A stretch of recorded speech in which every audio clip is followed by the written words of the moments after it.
صحبي نحييكم وكل الورد نهديكم على حب نلاقيكم.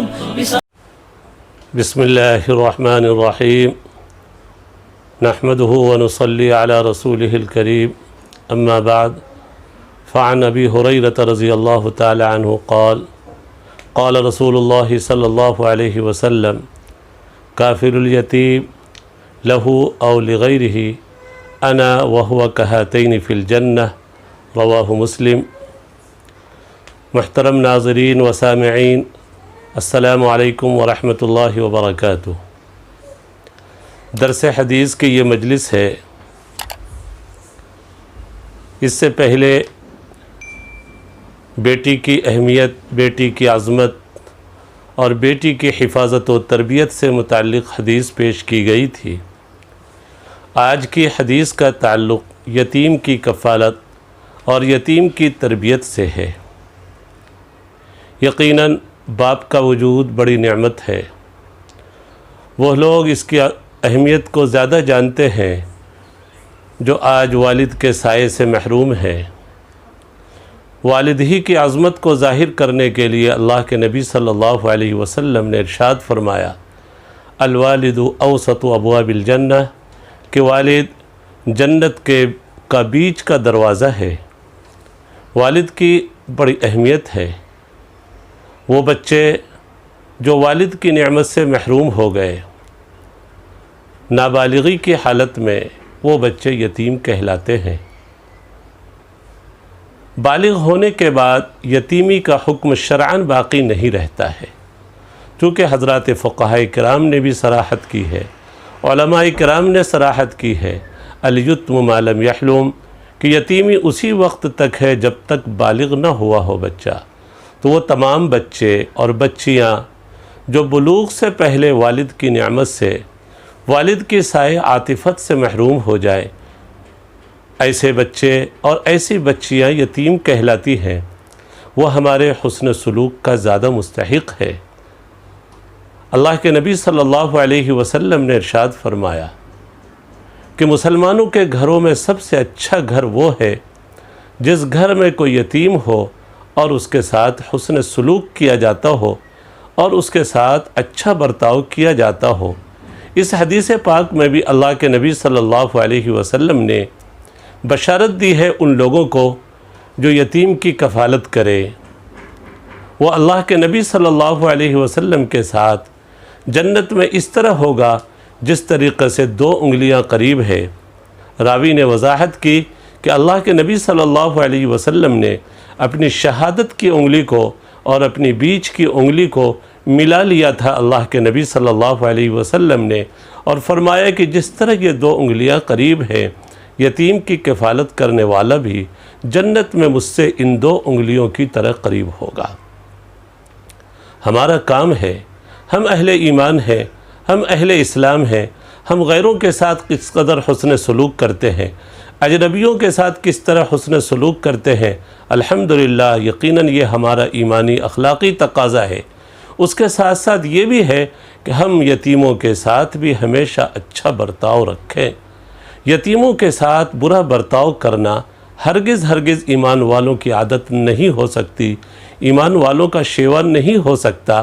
یہ عادت تو اللہ تبارک و تعالیٰ نے قرآن کریم میں دشمنان اسلام کی ذکر کی، خصوصاً اسلام کا اور آپ صلی اللہ علیہ وسلم کا جو بڑا دشمن ابو جہل ملعون تھا، جس کی بری صفت کا تذکرہ کرتے ہوئے اللہ تبارک و تعالیٰ نے سورہ ماعون کے اندر ارشاد فرمایا، ارأیت الذی یکذب بالدین فذلک الذی یدع الیتیم ولا یحض علی طعام المسکین۔ بھلا دیکھ اے مخاطب، بھلا تو نے دیکھا ایسے شخص کو جو بدلے کو جھٹلاتا ہے۔ قیامت کا دن مراد ہے، یہ وہی شخص ہے جو یتیم کو دھکے دیتا ہے اور غریبوں اور مسکینوں کے کھلانے پر دوسروں کو ترغیب نہیں دیتا، ابھارتا نہیں، خود تو کیا کھلائے، دوسروں کو بھی کھلانے سے روکتا ہے اور دوسروں کو بھی اس کی ترغیب نہیں دیتا۔ دیکھیے آیت کریمہ میں اللہ تبارک و تعالیٰ نے اس دشمن کی یہ بری عادت نقل کی ہے کہ یہ یتیم کو دھکے دیتا ہے۔ اللہ تبارک و تعالی ہم سب کی ایسی بری خصلتوں سے حفاظت فرمائے، ہم ہمیشہ یتیموں کے ساتھ، یتیموں کے مال کے ساتھ بھی اچھا برتاؤ رکھیں۔ اس زمانے میں یتیموں کا مال ہڑپ کر لیا جاتا تھا، باپ کا انتقال ہو گیا، چچا اپنے بڑے بھائی کی، اپنے بھائی کی جائیداد پر مکمل قبضہ کر لیتا۔ کبھی ایسا ہوتا باپ کے انتقال کے بعد بچوں میں سے، اولاد میں سے کوئی بڑی ہو، وہ بڑا لڑکا، وہ بڑا بچہ چھوٹے بھائیوں کو حق سے محروم کر دیتا تھا اور صحیح طور پر میراث تقسیم نہیں کی جاتی تھی۔ کہیں ہم بھی ایسا نہ کریں، ہم بھی اپنے حالات کا جائزہ لیتے رہیں، کہیں ہم یتیموں کی حق تلفی تو نہیں کر رہے ہیں۔ ہم اپنے وہ چھوٹے بھائی جو یتیمی کی حالت میں ہیں اور ہمارے والد گزر گئے، یا وہ چچا جن کے بھائی گزر گئے، وہ کہیں اپنے بھتیجوں کے ساتھ ایسا برتاؤ تو نہیں کر رہے ہیں کہ ان کو ان کے حق سے محروم کر دے رہے ہیں اور ایسے یتیموں کا مال ہڑپ لیا جا رہا ہے۔ اللہ تبارک و تعالی نے ایسے لوگوں کے لیے بڑی سخت وعید چوتھے پارے میں ارشاد فرمائی، ان الذین یأکلون اموال الیتامی ظلما انما یأکلون فی بطونہم نارا، جو لوگ یتیموں کا مال ظلما ہڑپ کر لے رہے ہیں، کھا لے رہے ہیں، وہ مال نہیں بلکہ اپنے پیٹ میں آگ کو داخل کر رہے ہیں، وہ مال نہیں بلکہ اپنے پیٹ میں جہنم کی آگ کو داخل کر رہے ہیں۔ اس لیے ہم یتیموں کا مکمل خیال رکھیں، ان کے مال کی نگہداشت کریں، ان کے مال کو غلط استعمال نہ کریں۔ شریعت نے یتیموں کے مال کے استعمال کی اجازت تو دی، لیکن اچھی نیت کے ساتھ کہ اس نیت سے کاروبار میں لگا لو کہ اس کا مال بڑھتا رہے۔ کھانے کی اجازت نہیں دی، استعمال کرنے کی اجازت نہیں دی، اس لیے ہم اپنے معاملات اور حالات کا ہمیشہ جائزہ لیتے رہیں۔ اللہ کے نبی صلی اللہ علیہ وسلم نے مذکورہ حدیث میں دو لفظ بڑا عجیب ارشاد فرمایا، لہو او لغیرہ، فرمایا کہ دیکھو وہ یتیم اپنا ہو، یعنی اپنا رشتہ دار ہو، قریبی ہے، وہ رشتہ دار ہے، اس کے ساتھ بھی اگر ہم اچھا برتاؤ کریں تو جنت میں اللہ کے نبی صلی اللہ علیہ وسلم کا قرب ملے گا۔ او لغیرہ فرمایا، یا وہ یتیم اپنا رشتہ دار تو نہیں، اپنا قریبی تو نہیں، عزیز تو نہیں، بلکہ اجنبی ہے، وہ ہمارا کوئی اس سے رشتہ نہیں، لیکن ہم نے اگر کسی اجنبی یتیم بچے کی بھی کفالت کر لی، اللہ کے نبی صلی اللہ علیہ وسلم نے فرمایا ہر دو صورت پر جنت میں ہمارے ساتھ قرب کا اور ہمارے ساتھ رہنے کا وعدہ ہے، یہ قرب ملے گا یتیم کی کفالت پر۔ آج ہمارے لیے ایک اچھا موقع یہ بھی ہے یتیم کی کفالت کا، جب اللہ کے نبی صلی اللہ علیہ وسلم نے دونوں طرح کے یتیم کی کفالت پر وعدہ فرمایا ہے، اگر اپنا ہے تو بھی، اجنبی ہے تو بھی۔ مدارس میں کتنے یتیم بچے پڑھتے ہیں، اگر ہم نے کسی یتیم کی کفالت کر لی اور یہ طے کر لیا کہ ہم ایک یتیم بچے کو اپنے خرچ سے حافظ بنائیں گے، کتنی بڑی سعادت ہوگی اور کتنی بڑی خوش نصیبی ہوگی۔